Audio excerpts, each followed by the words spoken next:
Dragi prieteni, bună ziua! Suntem la sediul Alianței noastre în România. Deja începem să sistematizăm listele de semnături venite de peste tot.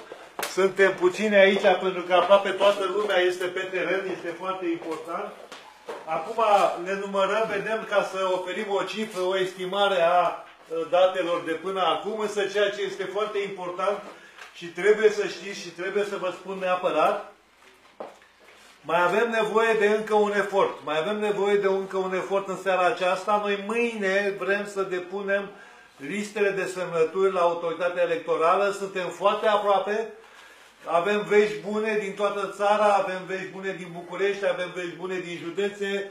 Le mulțumesc tuturor celor care s-au mobilizat, tuturor celor care au făcut un efort în aceste zile să adune liste de semnături. Le mulțumesc în special tuturor membrilor și simpatizanților Alianței noastre care au fost pe teren, au alergat, au strâns semnături. Le mulțumesc și am mulțumiri speciale celor din societatea civilă patriotică, din România reală, oameni care s-au implicat pentru a arăta că există posibilitatea să înfrângem blocajul instituit de marile partide care prin tot felul de tertipuri, de greutăți, au căutat să facă aproape imposibilă operațiunea de strângere de semnături pentru un partid nou înființat, așa cum este Alianța noastră România.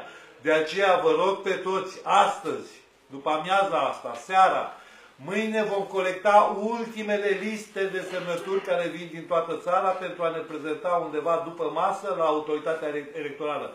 Vă mulțumesc tuturor și sunt convins că Alianța noastră România va reuși, vom reuși împreună, pentru că este nevoie ca în Parlamentul României să trimitem oameni cinstiți, competenți și patrioți. Și aceasta nu o putem face decât împreună cu sprijinul vostru al tuturor.